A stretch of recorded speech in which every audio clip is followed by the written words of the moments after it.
Thank you, Beverly. This is a lot of pressure now. I have to meet the performance I did for her friend before. So my name is Fouad Jaber. I am an associate professor at Texas A&M. I am based at the Dallas Center. I'm a faculty in the biological and agriculture engineering department. I joined A&M in 2007, so 12 years ago.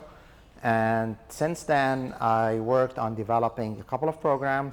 One is protection of rivers and streams and lakes from stormwater pollution. And the other program I do is stream restoration, which Beverly came to one of my presentations in Houston, actually, a couple of, well, maybe it's been a couple of months ago or something like that. So today what we're going to talk about is rain gardens, and we're going to talk about how to design it, to build it, and then what is the requirement for maintenance. But before we talk about the rain gardens, we're going to talk about why would we even need to protect our streams from stormwater. Stormwater comes from two words, storm and water. Both are natural, right? And so a natural system of stormwater, why do we need to protect lakes and rivers from it? Because of humans. That's why. And this is here a good example of a comparison of a typical quarter-acre property and a natural area. And we're going to look at the difference in hydrology between these two systems. So in this one here, when it rains, you have a lot of trees. A lot of the water gets captured by trees. This probably doesn't apply to this property. There's so many trees in this in Hideaway here, so it was very interesting. But in general, you have much less trees in urbanized area. But when the rain falls, it falls on trees. There's a percentage of rainwater that never makes it to the ground. We call that interception. It's water that basically sticks to the leaves of the tree, to the wood, and eventually evaporates from it. And that's usually in a forested area, can be up to 10%, on average 5 to 7%. So already we have only 92% of that water making it to the ground. When it makes it to the ground, either directly or as through fall from the trees, what is it hitting? It's hitting a land that is pervious, meaning it allows water to go through it. And so the first thing it's going to do, if the soil is dry, it's going to start infiltrating. And different types of soil infiltrate differently. If you have clay soils, it's going to be very low infiltration. If you have sandy soil, it's going to be high infiltration. But in both cases, though, as water starts to infiltrate, something usually happens. Either the soil gets saturated to the point where water cannot go in anymore, or the rain is falling too fast for that soil to be able to absorb it completely. And in both these cases, what happens? Runoff starts. Runoff meaning water flowing on the surface of the ground. And so water is going to be falling from these trees and it starts running off. But as you can see, this is going to be not regular topography. It's going to be depressions, elevations. There's going to be rocks, small shrubs. And so water is going to travel slowly through the roots, through the trees, through the shrubs, through the rocks, in order to make it eventually to a water body. Let's assume there's a stream right here. So while it's traveling that slowly, a lot of that water starts infiltrating more and more, and the majority of the water is going to be underground. Now, only a portion of that water usually makes it all the way to the groundwater, meaning where you can pump water from a well. That's the aquifer, we call it. So it depends on the type of soil, but a small portion of it usually. But the majority of the water stays underground, but still moves with the soil mostly in the top few feet, which represents mostly the topsoil in these forested areas. And it will still travel due to water pressure toward the water body, toward the lake, to the river, but it's going to be going very slowly. And it differs, again, based on the soil. If you have clay, it's going to be going very, very slowly, sometimes 10,000 times slower than runoff going over the surface. And even if you have sand, which you would think water will flow very fast through, it still flows at 10 to 100 times slower than it would flow if compared to being above ground. So what it means is that rain that falls today, if it can make it on the surface in 2 hours to the river, but in that soil it can take probably weeks to months to actually completely end up in the lake when it's traveling underground. The other thing that happens, other than slowing down that water and having it trickle into the river, is when water travels through soil, you have water quality benefits. So what happens is, even in forested areas, you have wildlife that produce bacteria, you have leaves that deteriorate and produce nitrogen and phosphorus. These are pollutants technically, even if they come from a natural area.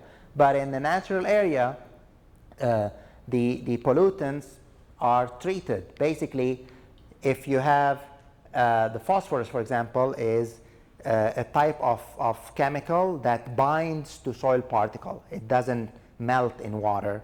It binds to soil particles. It attaches to soil particles. And so when you're forcing that water to go through the ground, it starts attaching to these soil particles, and it's immobilized. It stays there as long as you do not disturb it for years and years. So that's one way it treats phosphorus.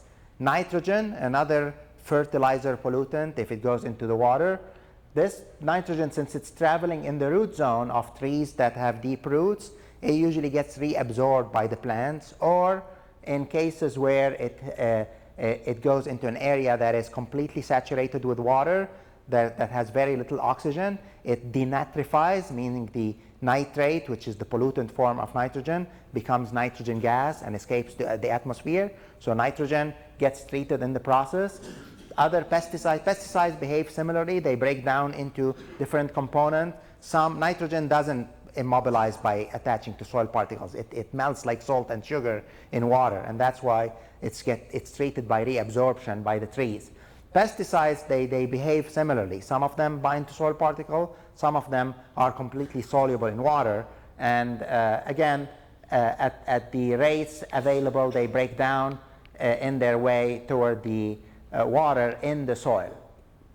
Even bacteria, that E. coli, which comes from fecal matter of wildlife, that gets outcompeted by the natural bacteria of very planted areas and usually reduces in number before ending up in rivers and lakes. So there's a natural system that has a complete system to treat all the pollutants that we worry about in rivers when we're in an undisturbed area. When we come and convert these areas to, even if it's a low density, like half-acre, quarter-acre properties, what we do is, one, we remove a lot of the trees, so we lose a lot of that interception. Then we start building houses, walkways, driveways, roads. These are completely impervious material. Water cannot go through them. And in many cases, I don't know about here, but in many cases, they sometimes just plummet. So they attach the downspout to a pipe that takes water directly to the stormwater network that will take it straight to the water. So a lot of the water that falls on this impervious property, this goes straight to the lake untouched usually. But even the water that falls on our grass, when building the house, a lot of this equipment goes and they compact the soil because there's a lot of movement of cars in this property, and then eventually the developer comes, puts 4 inches of topsoil and plants grass on it.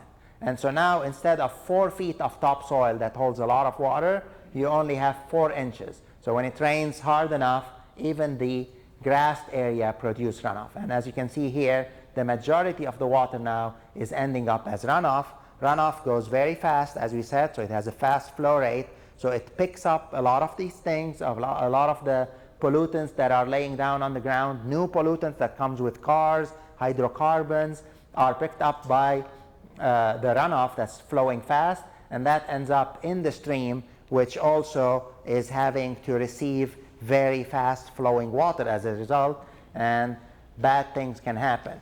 This is here an example. So we talked about phosphorus and other chemicals being attached to soil particles, and they get immobilized for a long time in these properties. So agricultural land, when a farmer puts higher phosphorus than he's supposed to, a lot of that phosphorus gets bound to the soil particles in the ground.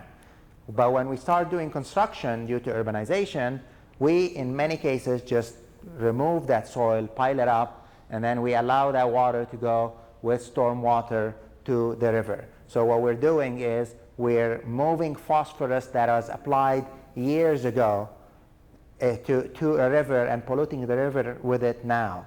There's actually proofs of these things. So there are chemicals that have been banned through time due to their health effect. One example is a chemical called chlordane. It was used heavily in agriculture and even in construction. They sprayed it around basements, and it was banned in 1981 because it was found to be carcinogenic. And so when it wasn't sold after 1981, So chlordane was found to be carcinogenic, and banned in 1981. No one sold it after 1981. The highest level of chlordane ever recorded in the Trinity River in downtown Dallas was in 2008. Not because it was being used illegally, because it actually binds soil particle, and the highest construction rate happened between 1981 and 2008.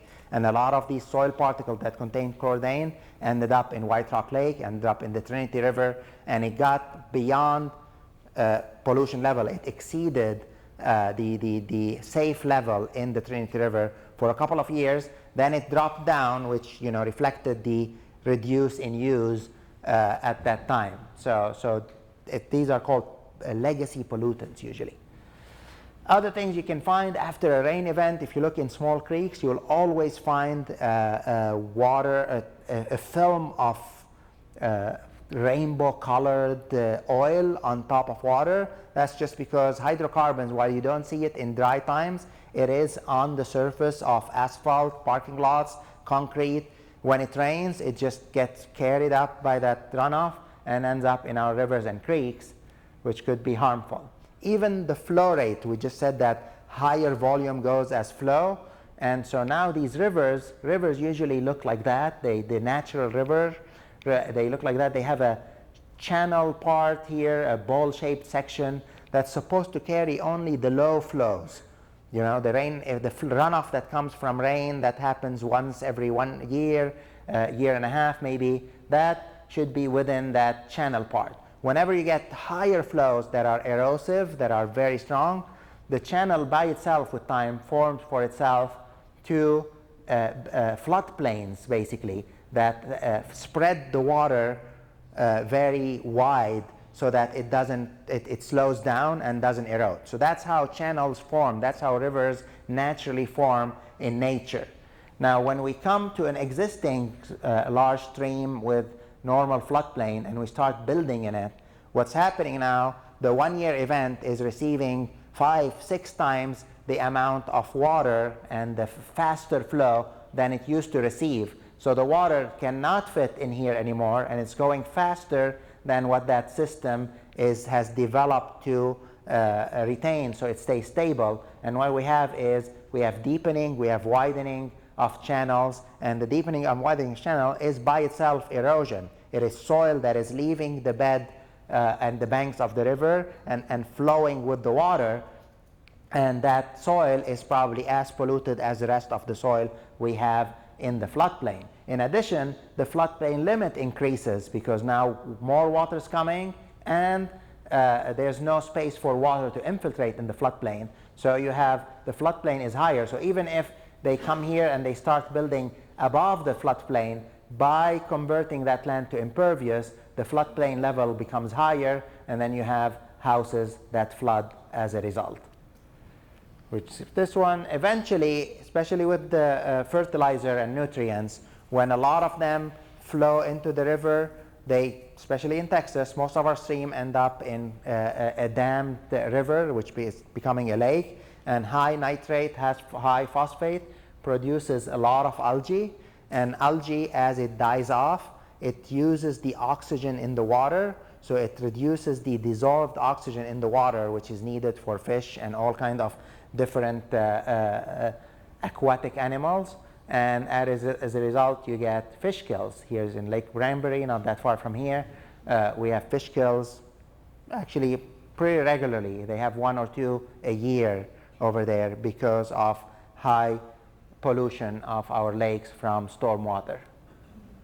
So what can we do to fix it? So there's obvious things. We need better management of our chemicals, our irrigation, but we need to find ways to reduce the stormwater volume, to reduce the contaminant content in stormwater, and we need to protect lakes and rivers by building buffers around these systems, maintaining riparian areas, meaning the natural vegetation that grows on stream edges. The coastline of lakes should be also buffered. No one should be able to build to at least a certain distance from the coastline, and there should be a non-mowed area on these coastlines that allow for grass to grow, which captures a lot of these sediments on its pathway, and anything that takes water to the water body should be protected too. So, but since we're focusing on stormwater today and rain gardens, low impact development is the term that has been used to describe certain practices that you can integrate in your development, in building your house, building your development, building a big box store, a parking lot. There are ways you can integrate practices in that system such that it would capture the stormwater runoff on its way out of the property. So it's unlike large detention ponds or large wetlands that are being built at the end of a city to capture all. These are small things that you distribute in the city and that capture the water in its way from wherever it's beginning. And one of the things that you need in order to be able to put these small things everywhere is that these things should double as another use. And we'll talk about that in a second. So the typical low impact development urban BMPs, BMPs here stand for best management practices, which is a common term for anything that treats water quality best management practices. But the low impact development practices that we're talking about that we distribute are the rain gardens, which I'm going to talk about mostly today. Porous pavement. Porous pavement is basically material that you build parking lots with, but it allows water to go through it. And so here we have a material that is doubling as a parking lot, but at the same time it's allowing infiltration of water. That's a low impact development because you integrate it into the development, the parking lot. It's acting as a water quality treatment. It allows water to infiltrate, and it can be used to park a car on it. Green roofs. Green roofs, you put them on the top of buildings. You put some soil. It captures some of the rain falling on the roof is captured in the soil part. It's evaporated by the plants and reduces runoff in general. At the same time, it provides some aesthetic view at the top of buildings. But it doesn't need to be only buildings. It can be also overpasses. So the city of Dallas built a huge park called Clyde Warren Park. Anyone has been to Clyde Warren Park in downtown Dallas? If you're in Dallas, it happens to be. I know it's not a fun place to go to. Well, I love it, actually. It's great. If you're ever in downtown Dallas, ask where Clyde Warren Park, and it's this beautiful urban park in just north of downtown Dallas. And it has playground, it has a huge stage, and there's grass and plants everywhere. But it used to be an overpass. It used to be sidewalks and concrete, and they converted it. That's a green roof. So now when it rains, the majority of the water gets captured in that soil and evaporates, used by the plants, and it's doubling as a park. So that's a low impact development practice. Finally, rainwater harvesting, again, is you put tanks that capture water from a building right here. And so when it's raining, you're capturing the runoff in a tank, right? And then eventually you irrigate slowly so you don't produce runoff. So you use that water to irrigate your plants. And so it's working as a stormwater management, but also it's a water source for your plants. So again, something that you can integrate in your development that at the same time is reducing water quality pollution.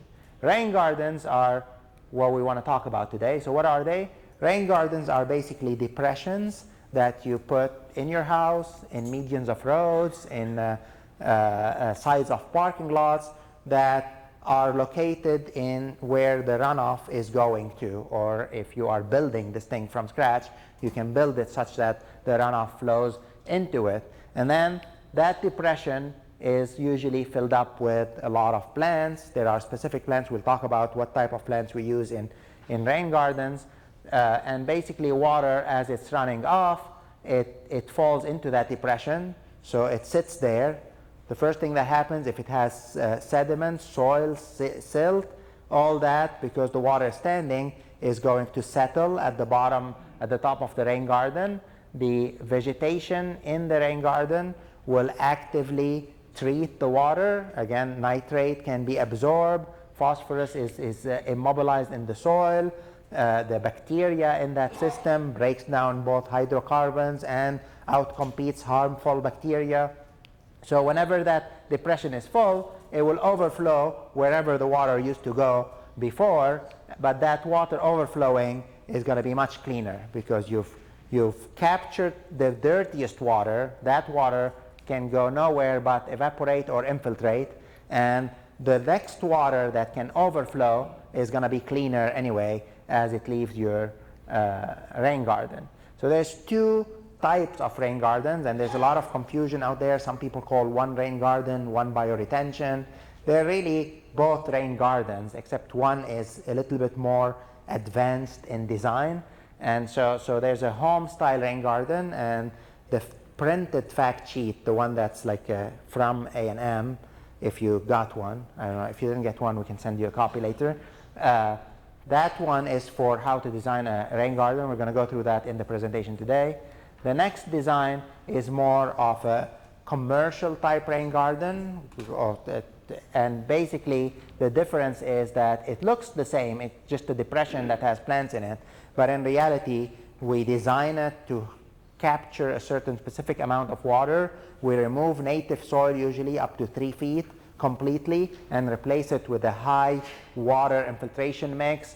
We plan for where the overflow can go through manholes and piping systems, and this is usually located, as I said, on the edge of parking lots or on the edge of parking lots, in the medians of highways, roads. That's where you would put that type of system, and we'll go through that. The design of that type of bioretention is the form that I printed 40. There's clearly more than 40 people in here, so I will send the electronic copy, and thank you for being more than 40. That's great. And so we'll send a copy of that, but you'll see it. This is an example of a rain garden in a median of a road. You can see the road is sloped toward the rain garden. There is no curb. This is just a concrete at the level of the road, so it can hold the asphalt in place. Runoff goes in this way or this way. It ponds, it interacts with the plants, and there's an overflow structure, basically a big manhole that water flows to at the end right here. So, and it looks nice. So it looks like a median. It's just depressed compared to elevated, but instead of wasting that space with an elevated median that actually contributes runoff to the road, you're now having a median that have nicer, or at least as nice plants or nicer, that's actually doubling as a stormwater treatment system. So this is it. So we mentioned a little bit how does it work. You have runoff coming from the parking lot. Usually we do recommend that there's some grassed area between the parking lot and the rain garden, because that actually captures some of the sediments. You don't want a lot of sediments going into your rain garden, because if they're clay especially, they can clog the rain garden on the top. So anything that could reduce sediments on its way to the rain garden is good. So that's the grass section, and then water comes in here, and what it does, it slows down, fills up that depression.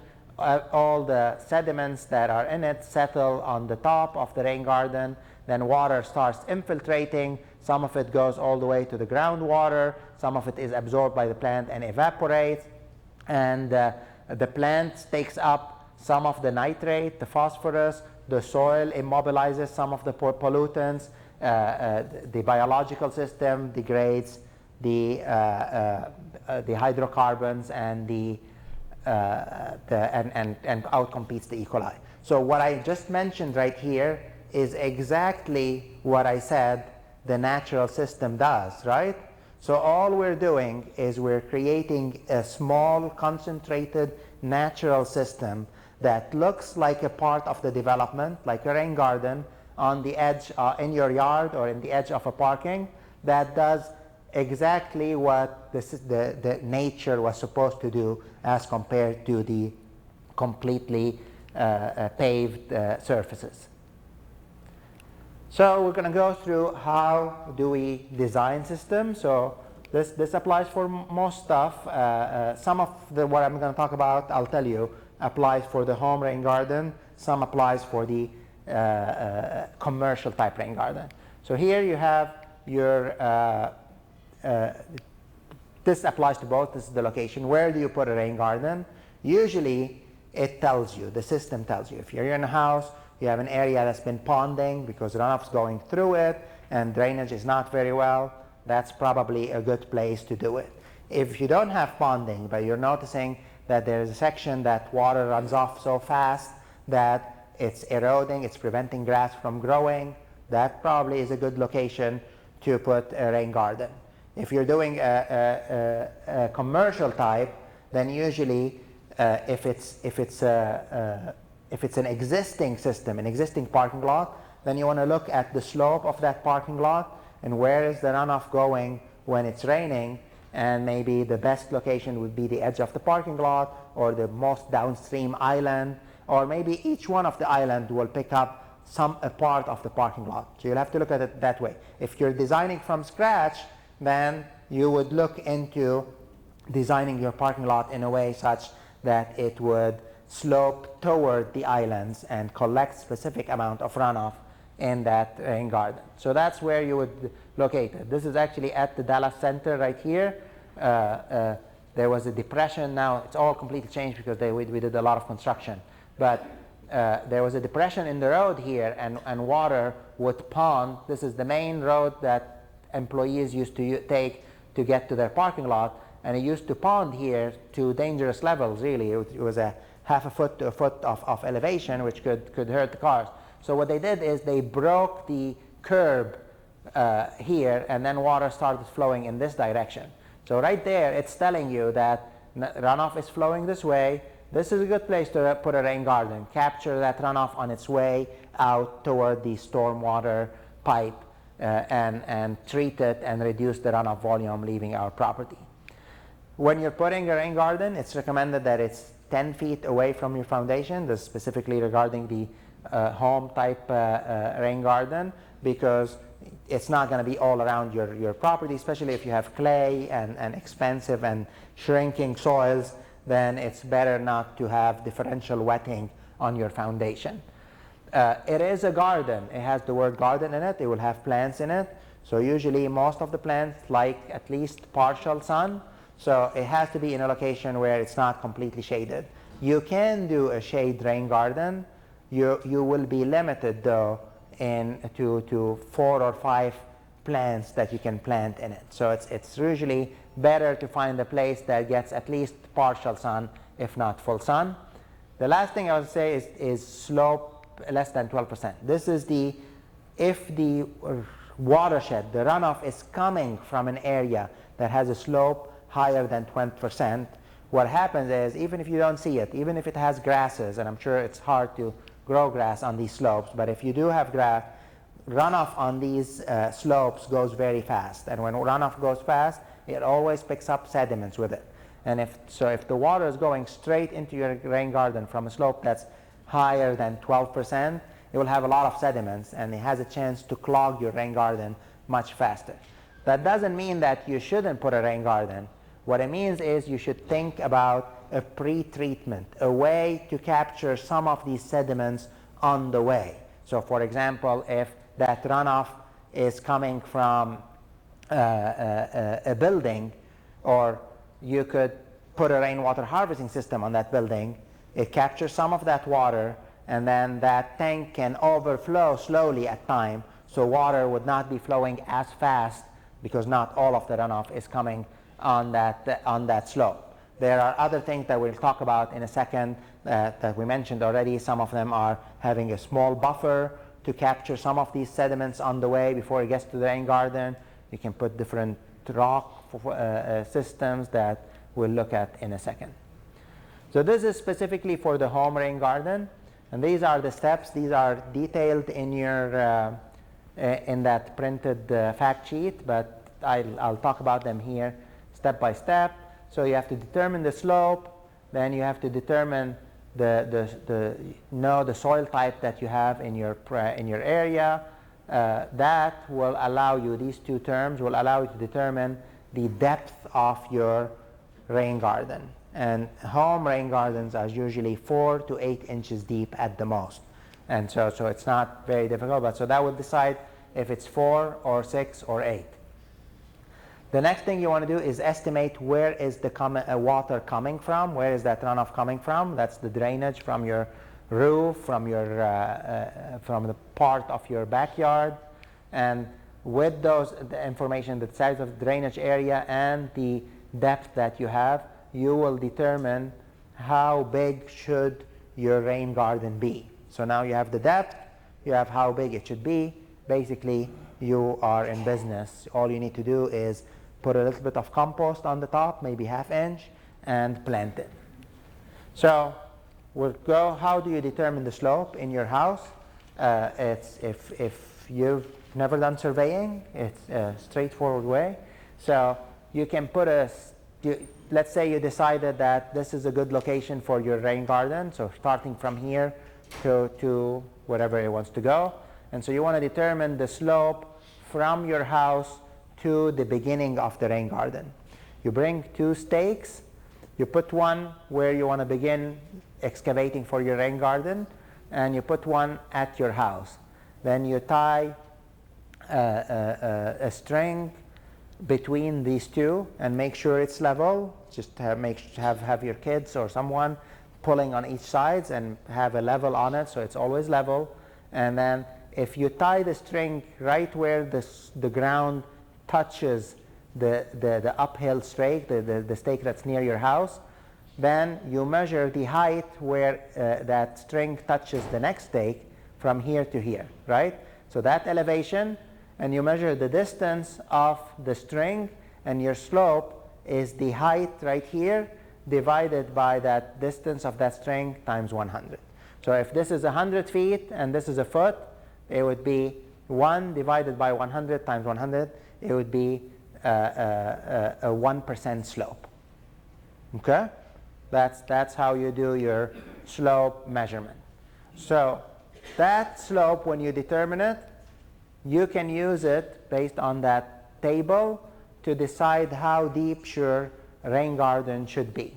And so if the slope is 4% or less, it's recommended that your rain garden be 3 to 5 inches deep. So you just dig, you want to dig a depression that's 3 to 5 inches deep. If the slope is 5 to 7%, then it's 6 to 7%. And if it's 8 to 12%, then it's 8 inches, 6 to 7 inches here. Okay? So this is the rule of thumb that we use in this in order to decide on how deep our rain garden should be. So the next thing we want to know is how big should it be, right? And so the drainage area. So how do you determine your drainage area? If it's in your house, again, this is all for the backyard rain garden. Usually the majority of the water is coming from a downspout. It could be coming from 2. So you would need to look at your house and figure out how big is the roof area that's contributing specifically to that downspout. If you have a rectangular, easy house, just with 4 downspout on the corners, it's going to be 1/4 of your property. Let's say you have a 2,000 square foot house. Each downspout will be taking from 500 feet. So that's where it's coming from, that area that is impervious. Then you have a section. Remember, the rain garden should be at least 10 feet away from your foundation. So you have a section of the yard that is contributing to the rain garden too, but it contributes less because some of the water infiltrates in those. You can estimate that just by play geometry, if you remember from your school, just or just estimate it as a rectangle and measure the distance from the downspout to the location of rain garden and the width of the area that you think is sloping toward your rain garden. Calculate a rectangle, add that to the area that you calculated from your roof, and now you have your total drainage area. What are you going to do with that number? So you're going to use that number to decide how big the rain garden is. These are fractions of your drainage area that the rain garden should be, the size of the rain garden should be. And it depends on, one, the depth of the rain garden, which we determined from the slope first, and the type of soil you have. So let's say you have sandy soil. It seems you have sandy soil here, the majority. Is that true? Or so if you have sandy soil, that's the best because it's the smallest area you would need. And so based on what depth you have, which is related to slope, so if your slope coming in is 4%, it's going to have to be a little bit bigger. If the slope is higher, so you needed 8 inches of depth, then the rain garden should be smaller. They mostly all retain the same volume of water. And that number, you multiply it by your drainage area, and it will give you the size of the rain garden. So let's say we had 1,000 square foot drainage area, 500 from the roof, 500 from the grass. That's going to be 1,000. And let's say I have a slope, that backyard has a slope of 8% toward my rain garden. So I needed to do 8 inches deep a rain garden, and I have sandy soil. So it's going to be 0.08 of my drainage area, which is 0.08 times 1,000. That's going to be 80 square feet. Small enough, pretty small, actually, not bad at all. That's I don't know, 80 is 8 by 10, so that's pretty small. If actually the slope was less, 6 to 7%, it's going to be 15% of 1,000. That's 150 square feet now. And if your slope is less than 4%, then it would be 19%, and so it'd be 190 square feet of rain garden that you would need. So at this point, you have determined how big it should be, how deep it should be, and where it should be. So you're basically in business. All you need to do is, this is just a factor. Usually in houses, that doesn't happen because rain gardens will be placed closer than that. But if for some reason you have a huge area and your rain garden is far away from your impervious section of your drainage, if it's more than 30 feet, then you use these ranges instead of those, because the larger a lot of the water is going to be absorbed in the grass on the way toward that rain garden. And you can see there's the significant difference. This is it becomes, instead of 8%, 3% here, right? But it won't be 1,000, because if it's 30 feet away from the house, your watershed is at least 2,000 square feet, if not more. And so that the size of that rain garden is going to be similar to the others, except that because it's farther away, it's collecting more water. For silty soil, it's 6%, and for clay soils, it's 10%. And so here you have you decided on your depth, you decided on the size. You could just dig a depression in the ground that is this, and be gentle with your slopes. Have your slopes to be gentle on the sides, so right here. And then you put, as I said, 1/2 inch of compost maybe, and then you can plant it with selected plant from the list we have in one of those handouts that we gave you. There's another option that you could do, is where you would actually, let's say we decided to have an 8-inch deep rain garden. So we would go from 0 to 8 here with an average 4 over on this edge, and whatever you dug out, you can build a berm on this edge. So it'd be like a sloping rain garden with a berm on the lower end. That's another option to do. You just have to make sure that when it overflows, there's a clear pathway for it to overflow. You can put some rocks maybe here so that it doesn't cause erosion where it's overflowing. So this is our the backyard rain garden, the home style rain garden we talked about. The second thing we're going to talk about is commercial rain gardens. And we'll take a break at 11. So if I keep speaking beyond 11, stand and do this to me. So a commercial rain garden is usually, as I said, in parking lots, in island of parking lots, on the side of large parking lots, And in many cases, the person who's building a commercial rain garden would like to get some kind of credit from the city. They can reduce his stormwater fee. They can give him permission to build more because he's treating more impervious area. There's a lot. Different cities deal with the system differently. But in order to get any credit for your rain garden, you need to know the exact amount of water it's actually treating. And therefore, there's a little bit more engineering calculations in a commercial type rain garden. And the other thing that you need to do is, usually these rain gardens, let's say it is in a median of a parking lot, it's collecting from a larger area that's completely paved, pure concrete. A lot of water comes from it. So an 8-inch rain garden is not going to be enough.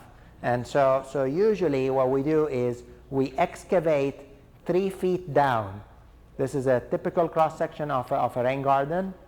We excavate 3 feet down from the surface of the rain garden, and we replace the native soil, which usually is, even if sand, it usually compacts and it has very low infiltration in these locations.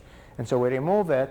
We put gravel at the bottom, probably bottom foot, and then we put an engineered soil mix, we call it, which is usually a mix of maybe a little bit of compost and a little bit of washed sand. Sometimes we put some of the native soil in it, but usually we make sure that that type of soil has a very large infiltration rate, at least 30 to 50 inches per hour. So water goes in. So even though this looks like a garden and it's going to look like a soil, water, as it goes into that engineered soil, acts as if there is no soil at all. So it's a lake that you don't see the water with. It's completely under soil, but water flows in at a very fast rate because it has a very high infiltration rate. And in addition, we usually put a perforated pipe. There's usually a 6-inch ponding space, so usually we put an overflow structure here that is 6 inches above the top of the rain garden. That means there's a ponding space of 6 inches, and then that soil right here can hold somewhere between 8 and 10 inches of water in it due to the porosity of the soil. The water would sit in the pores of that soil, and so the total you can hold in each square foot is somewhere between 7 and 15 inches actually of water. That's why it holds way more water than the backyard rain garden. I'll talk about the perforated pipe in a second here at the bottom. This is just a fast example. You don't need to memorize it, but I'm just going to tell you what it is. An engineer, it's not as easy to estimate runoff from a rain from large areas because there are specific calculations. An engineer can help you do that calculation. There's several methods, the curve number method, the rational method, all these methods. So here I did it for you. So from a 0.75 inch on, I was just using, I'm using an example that I did actually design a rain garden for. So that's why the numbers are not end up with 4 zeros. But so for a 0.75 inch storm, I calculated that you get 53,700 gallons of runoff that will flow into that rain garden coming from this area, which is 100,000 square feet. And so we assume that the rain garden retains 12 inches in each square foot. So I have 53,700 gallons that I need to store in how many square foot that hold 12 inches. Basically, I divided that volume by that water depth, and it told me how many gallons I can store in each square foot, and I converted that to square feet to feet from gallons to square feet, and it gave me 7,200 square feet. So that was a huge rain garden. We talked about 150. This is big for even commercial ones. Usually commercial rain gardens are in the range of 1,000, 1,500 gallons. But this was a pure parking lot. This was for a actually concrete plant that were interested in getting some kind of sustainability award, and they said, can you build us a rain garden? And they had a huge area that was completely paved, plus it had concrete piling on it as they picked up concrete over there. And so it needed a very big rain garden to do this. But it was around 6.5% of the total drainage area, which is what most calculation will bring you to, somewhere between 5 and 10%. When you're doing a rain garden design to capture anywhere between 0.75 inch and 1.5 inch, you're going to fall between 5% and 10% of your drainage area. It's an easy way. If someone comes to you and says, I want to put a rain garden off my parking lot, immediately you can tell him, well, how big is your parking lot? 100,000 square feet. So it's going to be 5% to 10%. So it's going to be, your rain garden should be somewhere between 5,000 and 10,000 square feet. Just a rule of thumb to calculate your number right there. So here's a site where we built a rain garden previously. So we calculated its size. This one was 300 square feet. It was a rain garden that Dallas County Master Gardeners wanted to build. And so I made them draw a rectangle because I'm an engineer. I don't like curves. No, I'm just joking about that. It just happened this way. They put we drew that part. The second thing we did is we put the 1 foot of gravel at the bottom. So it's number 57 stone that we use. That's a number that rock sellers will understand. It's preferred to be that it's clean, that it doesn't come with a lot of dust and stuff, because that can clog the system. And then on the top of this, we usually put a perforated pipe. Now here, this is it. This is because of the design I'm showing you. So up to the 2014, the common practice was to put a filter fabric above the perforated pipe between the soil and the gravel, for the soil not to fill the gravel pores and not to clog the pipe. Now, since 2014, all studies showed that the first thing that clogs in rain gardens is filter fabric. And so it's actually banned now for credit. Cities that have requirements for a rain garden, they specifically say, if you put a filter fabric in your rain garden, it will not get the credit that you need. So we exchanged this since then, and what we do now is we do something called bridging stones. Basically, we put the gravel at the bottom, the number 57, which is 1/2 inch to 1.5 inch. Then we put a gravel that is probably 0.25 to 0.5 inch on top of it, 2 to 3 inches, and then we put on top of that pea gravel, which is even smaller, as 3 inches. So having an increasing size of gravel from soil to pea gravel to that bridging gravel to the number 57 stone works as well as the filter fabric, and it doesn't clog. So that's just a side point on the size. The soil mix that we use, there are different that you can use depending on what your underlying soil is. In this case, we use 25% expanded shale, 50% yard waste compost, and 25% from that native soil. Now, the expanded shale, anyone familiar with what expanded shale is here? So expanded shale is actually a product we were trying to test in here, and shale is more weathered clay. So if you go down, if you have clay soil and you go down 100 feet digging, you mine it, the bottom layers are shale.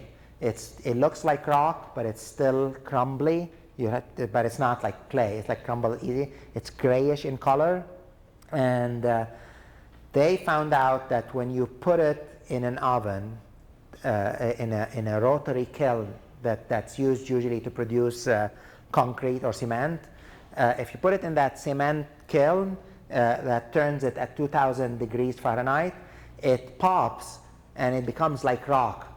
But it's a very porous rock, so it's lightweight.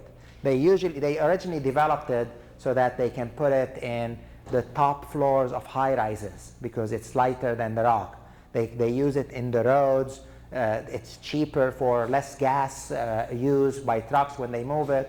But then eventually they found out that it's porous, and it's being recommended as a soil amendment for clay areas. So you put it in, you just mix it with the clay, and it increases the infiltration of the soil. So we tried it here and it worked great, but it's expensive. So instead of shale here, and I'll change it actually in the presentation when I send you the copy, we use now washed sand. Sand works as well, and I also started varying these numbers. So I used compost often because it provides nutrients, organic matter. It's very good for the plants. But the only type of compost that does not contribute pollutants to the water, so when it breaks down, it doesn't increase nitrogen leaving the rain garden, is yard waste compost. If you use food waste compost, if you use animal waste compost, these break down very fast and release nitrogen. So they're not good to use in a system where you're trying to reduce nitrogen, right? And so, but since yard waste compost is not available everywhere, if you don't have access to yard waste compost, I would reduce that number to 5 to 10% and use the rest as washed sand. If you have yard waste compost, you can play with whatever economic to you or accessible to you combination in that 75%. You can choose 37.5% sand, 37.5% compost. You can use 50% sand, 25% compost. They all more or less have been performing the same in general. This is again in sandy areas. If you even like you can go, I built a rain garden in Midland where it was like very sandy, kind of similar to what I saw here today this morning, and it didn't make sense to purchase sand from outside, but it was so compacted where they had it that it actually did not allow a lot of water to infiltrate through it. But when it was removed, the 3 feet were removed and they were mixed with compost, it becomes very fluffy, and you can reuse that mix back into your rain garden as a result, and it would work as well, because at that point you put plants in it, the roots, you're not driving, you're not walking on it anymore, it's not going to compact, and it will work as well as that mix in clay areas. So here we are, we dig down that rain garden to 3 feet, that same square we had it colored here, we made sure that it is 3 feet. Then we filled up the gravel, the bottom foot of gravel. We leveled it after that, and then we put the perforated pipe. So why do we put a perforated pipe? The reason why we put a perforated pipe in commercial rain gardens, again, in the backyard one you don't need to, is because as I said, you're expecting a certain amount of every rain to be treated. Now, if you have underlying soils that are compacted or are clay, it rains, fills up the rain garden, and that rain garden is going to take 3 weeks to drain out, right? Because it's controlled by the underlying soil. And so when a next rain comes 3 days later, it's going to go straight to the overflow. So you would have treated fully one storm by completely removing the runoff volume and by treating the pollutant from it, but then you treat zero of any subsequent rain that will come within the next 2-3 weeks where that rain garden is draining. So if you put a perforated pipe at the bottom of your rain garden, now you have water coming in, it fills up the bottom foot with where the rock is, because the perforated pipe is on top of this. So that's your retention, that's a percentage of the volume that you're completely getting rid of. And then the top 2 feet will go in, they will get filtrated by the soil, and they will start going into the perforated pipe and would flow slowly out of the rain garden. So you're not allowing that water to gush out, it's treated, and at the end of the storm you have 2 feet available for the next storm to be treated. And that's why we put perforated pipes in our rain gardens. We size them to slowly filtrate out the water, and here we are putting that perforated pipe, and that's what I mentioned. Now I do want to mention a little bit of a different design, which has become much more common for 2 reasons. Let me see if I have a better drawing here. No, I don't. Basically, instead of putting the perforated pipe on top of gravel here, 1 foot above the bottom of the soil, a new scientific idea came out a few years ago that improves the performance of the rain garden. So instead of putting it there, they put it completely at the bottom of the rain garden, and then at the outlet they inverted 1 foot up, right? So now instead of the pipe being straight 1 foot below above the bottom, it's actually way at the bottom, and then it's inverted up 1 foot. This is not to scale here, so that it would flow in that way. What does that do? What it does is that when the rain comes now, instead when it fills up this rain garden all the way to that foot, because it can't go out because the pipe is inverted at the end, right? So it's going to fill up until it reaches the opening of that pipe that is inverted up 1 foot. And then when new rain comes, or more rain comes, it's going to push the bottom water out and take its place. And by the end of the rain event, you have water standing here that will start to infiltrate, but it's also being treated because, you know, there's the plants, the trees, the microbes, the soil. And so the next rain comes 4 days later. What you did is the water that you pushed out first had to travel 3 feet compared to 2 feet in the other system, and now it's cleaner water because it sat in the rain garden for 3 days before it was pushed out, and gets replaced by the newer water that will have time to treat again. So that design is called internal water storage system. Yes, ma'am. Do you have to put something on the end to keep little animals from going in there? You can put a screen, a little bit of a screen if you need to. In all, even if not inverted, even in the regular one, you have to do that because it goes out somewhere. So yeah, it's 11:10. You let me talk 10 minutes more than. Okay, let's take a break for 15 minutes or 10 minutes. What do you? 10 minutes.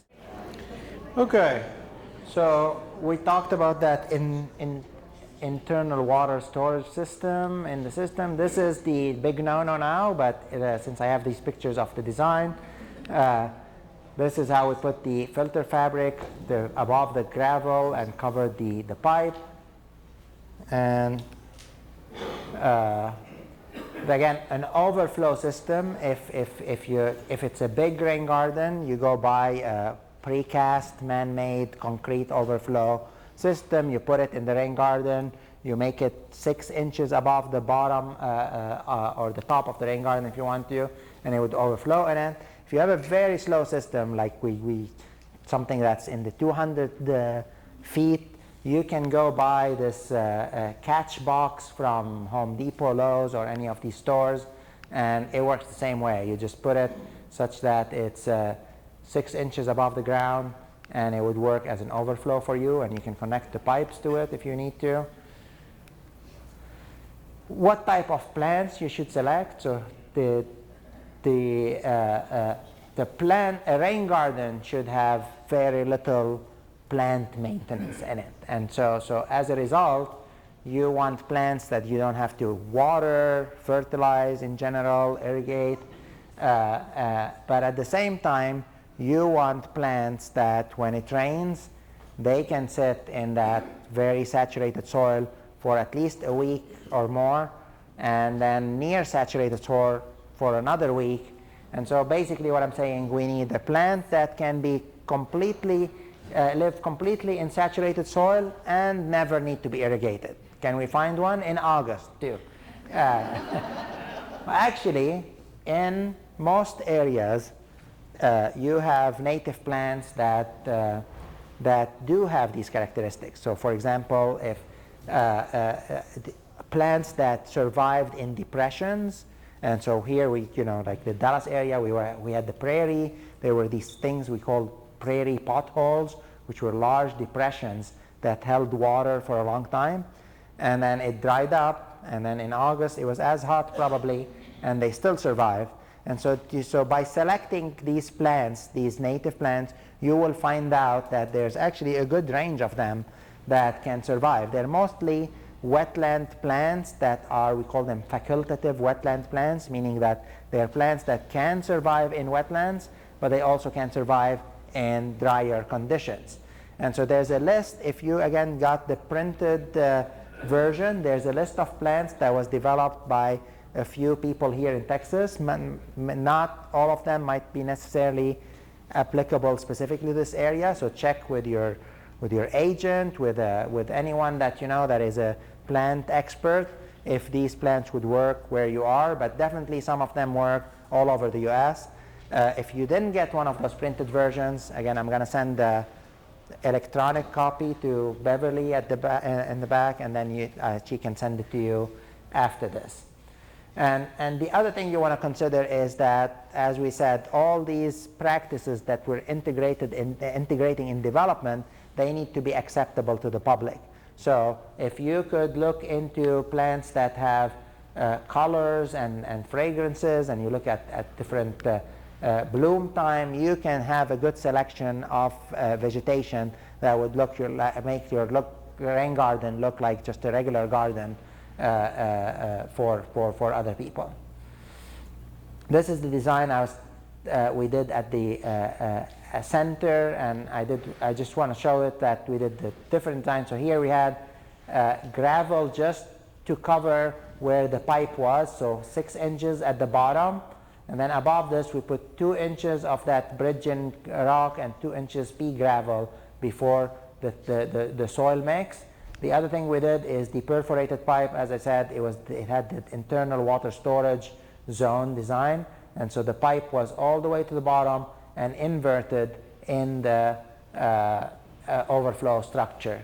And water came from the parking lot. I had a 4-bay up front because it was a very large parking lot compared to the rain garden. So we put large rocks here that caught most of the garbage that was thrown in the parking lot, and it caught a lot of the sediments before it flowed into the rain garden. And so that was the only area I needed to clean compared to the whole rain garden as a result.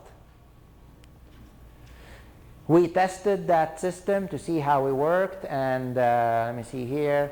So we had reduced the runoff by around 51%, meaning that what came out of the rain garden, either from the perforated pipe or from the overflow, was only 49% of the runoff that came into it. So if we didn't have that rain garden, we would have twice the volume of runoff. This is over a period of 1 year here.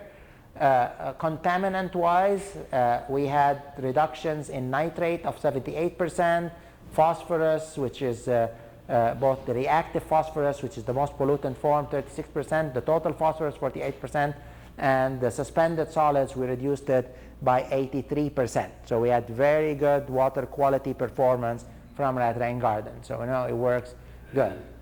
So the rest of the presentation, I want to talk a little bit about the maintenance. Is it what type of maintenance do you need to do on rain garden? So it's a low maintenance system, but that doesn't mean you have to abandon it. You still have to do some work to make sure that it's working most of the time. And so one of the most common causes of bioretention failure or rain garden failure is sediments going in. Sediments come in with the water and they clog it at the top, or they mess up with the appearance of that system. Sometimes it's because the water, the rain garden is too close to the parking lot, and water creates for itself a pathway and moves up sediments from different location and settle them in the center, and it can clog the system. Here's another example. You have your soil is eroding inside the rain garden because of a very steep slope on the edges. That slope, as I said, should be gentle. It should be 3-to-1. That means that it goes down 1 distance for every 3 horizontal. So if that drop is a foot, that should start at 0, end up at 3 feet within right here, so that water flows slowly on that side. The better things to do, which I mentioned, is to have some form of a buffer between the water generation location, which is the parking lot, and the rain garden. So in this case, you can they have a grassed buffer, and they have curb cuts to allow water to go into one location, and then you can put stuff here specifically to prevent erosion. And so also by leaving a curb for their rain garden, they are not getting water from all edges. They're getting water from specific site that if there is a problem for any reason, they can come back and fix it specifically. Other practices that are done is a small riprap edge. If you can't mess with the slope and it's very steep and you're limited with the area of rain garden, you can put riprap on that slope. You can see this is much less than a 3-to-1 slope, or steeper than a 3-to-1 slope, and as a result, putting these rocks, that again help. Look at how it's capturing these leaves, and that's helpful because leaves break down and then they can become sediments in the process too, and they can cover some of your low plants and hurt them. This is again another design where they put a small verge of gravel, maybe a foot. So this is just maybe 3 feet deep and a foot width of gravel that captures sediments in the process, and then it goes into the rain garden. This is a grass rain garden. This is in North Carolina, by the way. The other thing you can do, this is wet, it doesn't show, but is a forebay, like I did at the Dallas Center. So we put large rock at the inflow, and water slows down in that forebay, water settles, it breaks down the speed of the water, so it when overflows into the rain garden, it doesn't cause erosion. And again, if any garbage comes from the parking lot, it gets stuck in these rocks, and you can remove it right there. So as I said, when these sediments end up in that rain garden, they can clog it, and that's one of the biggest problems you can have. So what's the reason why that sediment distributes and clogs? Is basically the berm eroded, like we showed in some other pictures. If in your watershed there's been construction, people have piled up soil sediments, those can actually cause much higher sediment laden runoff that will eventually settle in your rain garden. If your forebay fills up with sediments, so this is a few years later, 5 years, you never treated it, you never removed the sediment that settled in it, then it's going to start transferring these sediments back to your rain garden. Sometimes a wrong media mix is why it's clogged. If you use too much fine elements, you put too much clay in it and it doesn't infiltrate as fast, that could be a problem. Asphalt, sometimes if your watershed is made of asphalt, that produces sediments by itself. That actually is true also for asphalt shingles on your roof. If you look into your gutters, if you have asphalt shingles, you will always see black sediments on it. And so that's sediment that ends up in rain garden from roads. So to prevent clogging, again, you may want to make sure your engineered soil mix has the porosity you want, meaning that it has enough holes to allow infiltration rates that are fast enough so you don't have clogging. We mentioned what the mix should be, and your goal should be that it can infiltrate without any problems the runoff coming from a 1 inch per hour rainfall event, meaning that if your rain garden is collecting from a watershed that is 10 times its size, then the infiltration rate should be at least 10 inches per hour, because 1 inch over the whole watershed is going to come up and concentrate in your rain garden. And you're going to have water coming from that 10 times the size of rain garden in it. So it needs to infiltrate that 1 inch per hour rain on that parking lot. So the infiltration rate should be at least 10 inches per hour. If it's bigger, if it's 20 times, then you would need to be 20 inches per hour. The mix that I talked about that has 50% compost, 50% sand, or 25% sand and 25% native soil, has usually an infiltration rate of 45 inches per hour, which is good because you want to be more on the safety, because it's going to start clogging. There will be sediments coming in with the water and it will start clogging. So if you go with an infiltration rate that is double what you need, you know that it will take 15, 20 years for a regular, typical concentration of sediment in your storm water to start clogging your rain garden. So I would recommend a mix that has an infiltration rate somewhere between 40 and 50 inches per hour for your rain garden, which again, a washed sand mixed with compost will do that for you.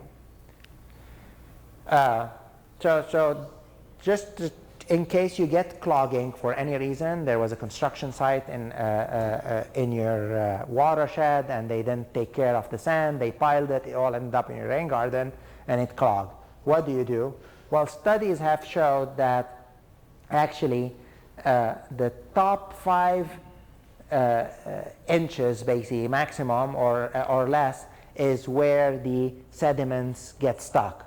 So you don't have to dig up all 3 feet to clean up your rain garden. All you need to do is dig up the top 5 to maybe 10 inches at the most. And again, to make sure that you don't have clogging is whenever you get a rain event of 1 inch or more, which we get 11 to 12 per year usually in this area or North Texas in general, you should go to that site 24 hours within, and there should not be ponding. If you see any ponding in your rain garden, that means it's clogged. This is specifically if you're inspecting these sites or if you built one as a master naturalist or master gardener program for some location and you're interested in maintaining it, you drive there, you have to check it out. In your backyard, you just have to open the window and figure out what the problem is. Again, to fix it, if it is clogged, you excavate that top 20 centimeter, which is around 10, 12 inches, or a little bit less, and you replace it with clean media, the original mix you had, just put that back again. And then usually, I didn't mention this, I guess I should have, usually we always put at least 2 inches of shredded mulch on the top of our rain garden, and so that will go with the excavation, and you will have to replace that too. So out of these 20 centimeters, you probably will have to put 15 centimeter of the soil mix, and then at least 5, which is 2 inches of shredded mulch on top of it. If your rain garden is big, that still can be expensive, and it includes more than just removing the soil, because you're going to have to remove the mulch, you're going to have to move plants, dig out the soil that's clogged, get rid of it somehow. So it's really not a cheap thing. So the best thing to do is what? Not let it clog. Yes, ma'am? One thing that's happened this spring, spring and summer, is that we've had more than one event of 2 to 4 inches in and out. Yes. So if you have mass quantities falling, how long should the puddling? So the way these rain gardens are designed is that the 1 inch rainfall fills it up and the additional water bypasses it. So it goes into that overflow system. So it doesn't really matter. It can handle 50 inch per hour rain event because it's only going to capture that first inch treated and extra water will overflow. But the reason why we do it for the 1 inch event is because the majority, 90% of the runoff in a given year comes from rain events that are 1 inch or less, or 1.5 inches or less, at least if in Dallas. That means that if you design it for that, you're actually treating the majority of the runoff. But it's not a hydraulic problem. If you get a large event, it will just go through it without any problem. Now, from the mulch, do you use hardwood or do you use pine? Hardwood shredded, though, very shredded, because you don't want it to float. It floats. It's on the top. It can float, and then actually there's a picture I'll show you where it piles up on the outflow because all the water is going there and it covers it, and it's happened to me in a couple of rain gardens. So okay, so things that you will get complained about. So your rain garden might be treating nitrogen perfectly, phosphorus perfectly, removing a lot of E. coli. It's the perfect rain garden, but it accumulates garbage, which technically doesn't necessarily pollute the water, but it's ugly and look worse, and that's when people are going to come to you and say, your rain garden's not working. Look, it has trash all over. It's terrible. And so you need to take action to make sure that you remove these. The best way to do it really is to put 4-bays. 4-bays will capture it in the rock where the water is coming, and it's very easy to pick up. Now again, it depends on where your watershed is. I've had rain gardens that I haven't touched in 5 years, and there's no garbage in them. And there's some that were built a month ago, and they accumulate. If it's taking from a road, chances are it will have garbage in it. If it's taking from a parking lot of not a large commercial area, maybe like our center, people are coming for meetings, they're not throwing garbage out the window when they're parking, and so we don't get that a lot. So it depends on your area, but if it is a problem, make sure you take care of it, because that's the first thing that people are going to be noticing. So the overflow structure is basically where water comes in. In typical systems, you shouldn't have any big problems. It's a manhole with a hole on the top that have pipes connected to it.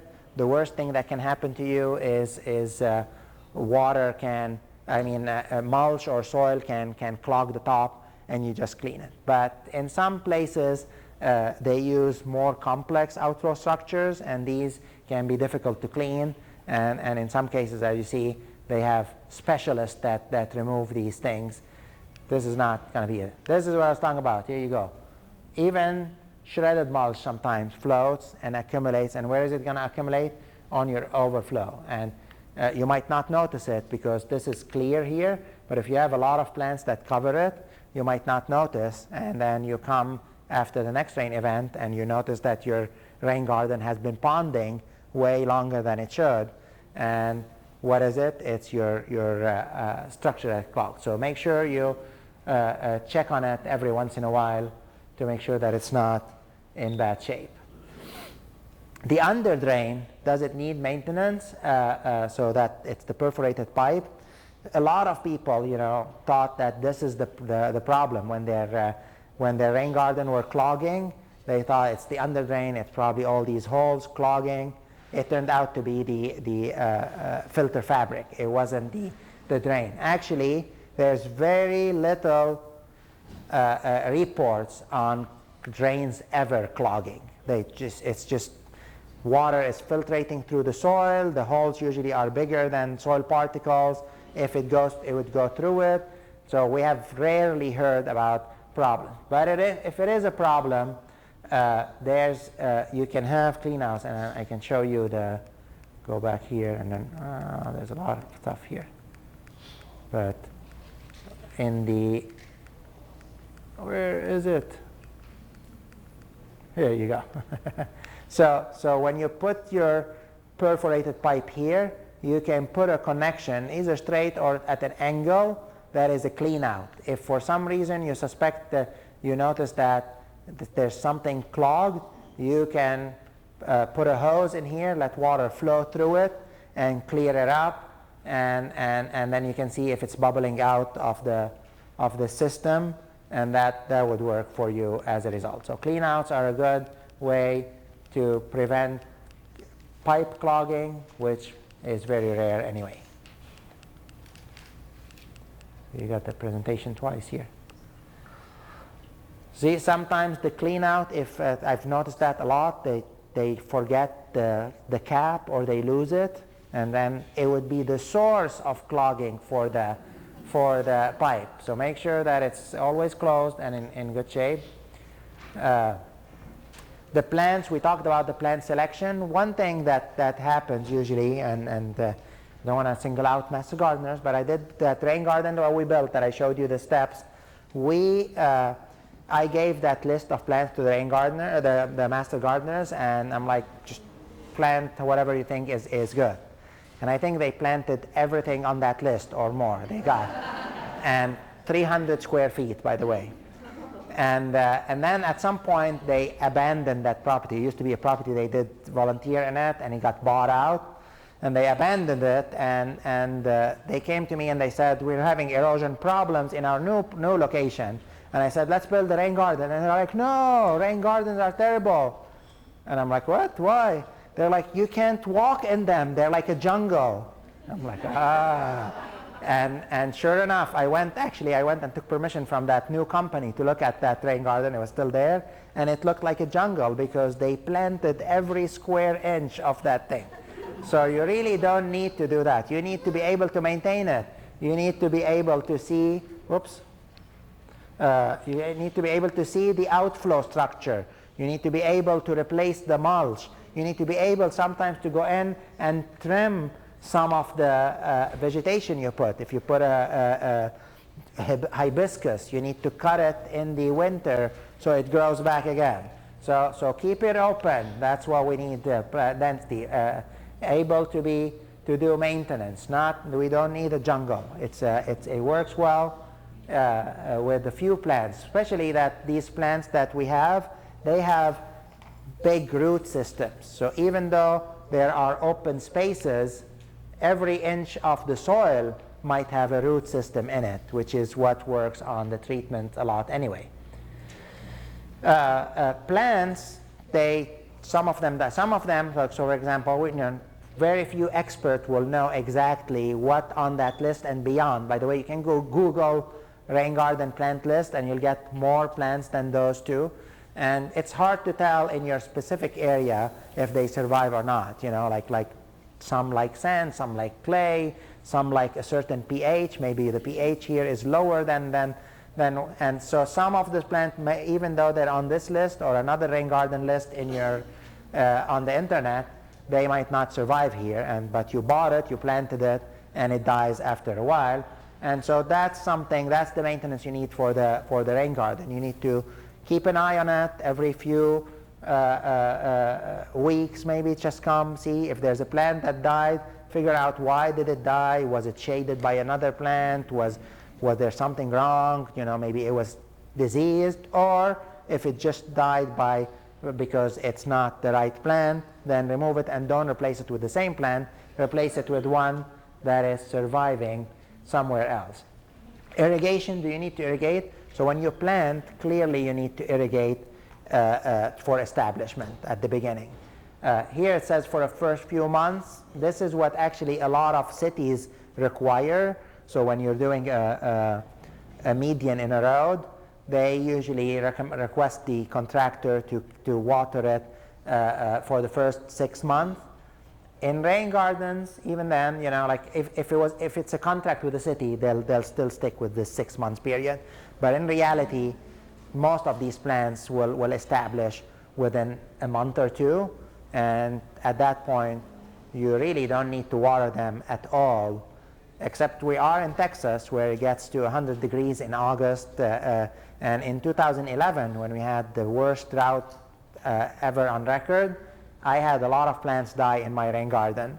And so since then, I've developed a technique, a rule of thumb that I made up. I have no way to prove it works or not, but if I apply this only from July to September. If I have 3 weeks where I have less than an inch of rain and the temperature is above 90 during these 3 weeks, I go and water once. So what I do is I leave a soaker hose in the rain garden all the time, and sometimes I get to turn it on once or twice a year, and that's what I basically do. And the soaker hose is under the mulch, so it's usually protected. Once established, those plants, as I said, rarely need any water. They just thrive and grow happily. Again, you need to choose your the right vegetation here based on the list, based on recommendation from a local nursery maybe, or a specialist or extension agent. And again, droughts, keep in mind droughts. This is what Texas looked like in 2013. We had like large dry areas. I should have put the 2011 one where it all looked red with a majority of dark red spaces. At those times, in North Carolina, they might never need watering. We would need irrigation in those times of high drought. And finally, again, you're not growing a lush area. The purpose, so as I said, all those low impact development systems, they're practical, they're water quality practices that double for another use. And rain garden, it doubles as a garden, but its primary purpose is water quality. So that's why you need to think about water quality in your system. And so not have it lush. If you have trees, most of the time we do not put trees in rain gardens, but sometimes we do. But it's good to prune them once or twice a year so that they don't shade negatively and impact negatively other herbs in the system. And then mulching, we talked about mulch. What does mulch do? It prevents weeds from growing. It adds organic matter. And organic matter, again, plant-wise, it's great for the plants, but water quality, we're thinking water quality. As mulch breaks down, it helps microorganisms survive, those that compete with the harmful ones, and it immobilizes all heavy metals. They've done studies in rain gardens that showed that no heavy metal passed the mulch layer. All of it got captured by the mulch layer because it's organic. So it also helps in the treatment. They conserve moisture so you don't have to irrigate too much ever. Cools the soil, and it makes the rain garden look nice. So again, as we said, we use double or triple shredded hardwood because it floats less. It will still, some of it will still float, but not as much as those large sections, and they need to be renewed every once in a while. Once the color becomes very fade, or they moved a lot in the system, or they broke down, you can add another layer, 2 to 3 inches of mulch. And don't over mulch because you don't want, you want the 6 inches of, so there's a recommendation 2 to 3 inches of mulch. This is other than you have a 6 inches to the top of your overflow structure. If you fill that 6 inches with mulch, you reduce your water holding capacity. Nothing holds more water than mulch. So better don't fill that to reduce your water section. So here's a typical bioretention or rain garden maintenance schedule that you can have in case you build one. You can share it with your maintenance crew. And so you prune the trees, we said, once or twice a year. You replenish the mulch once every 2 to 3 years, depending on their how they're looking. Water at the beginning, and then come up with your own rule of thumb every 3 weeks if you don't get rain in the summer here. Fertilization, if you are using a soil mix that is majority sand, like 90% sand, 10% compost or less, then you probably are going to need to fertilize because sand holds very little fertilizer. But just the first time. Eventually the system, the leaves, the die-off of the plants will keep that system going. But if you have a higher percentage of compost in your soil, again, only use yard waste compost, but if you have 25% or more, then you don't need to fertilize at all because compost will provide enough nutrients for those plants to survive. Check on plants. If you have plants that have died, make sure that you have a day where you remove all of those. As studies shows that sometimes up 10% of the plants you plant don't survive, so no problem. But after that, after establishment, then rarely you have plants that die. And eventually, monthly, it's good to collect trash, see if there are weeds that are harmful to remove, and if you have mulch that have accumulated on the overflow, to remove it. What does it cost to put a rain garden? So this is for the backyard rain garden. You should get a teenager to dig it for you. If his family, you don't even have to pay them, so you don't put it in the and And all that you will have a cost is maybe for a little bit of mulch or compost that you mix with the top and the plants. Usually an average of the cost of the plants would be $2 per square foot, just to estimate it. It might be more depending on what type of plant you select. But if you end up with a 200 square foot rain garden based on the calculation we did at the beginning, that's a large one for a backyard. That's $400, and that's, you know, add $100 for the mulch, the digging, all that stuff, you'll end up with something around $500, $600. On the other hand, the commercial ones, we're excavating down to 3 feet. That by itself, every cubic yard costs $3.50 to excavate. The new soil that replaces what you excavated cost around $0.50 per cubic foot. The gravel costs $0.50 per cubic foot. You don't need filter fabric anymore. The mulch is around $0.50 per square foot. The pipe, it's not very expensive because you have just one line, but it's $2 per linear foot. Usually it's like $20 for a 10 feet section, and you would need 1 or 2 at the most. The overflow drop box, if you're buying a plastic one because it's a small rain garden, it's around $50. If it's a large rain garden in Walmart, it's probably more like $1,000 because it's a prefab overflow structure. And finally, the plants. So really, if you get a lot of that stuff donated, your main cost, like usually, if you're doing a project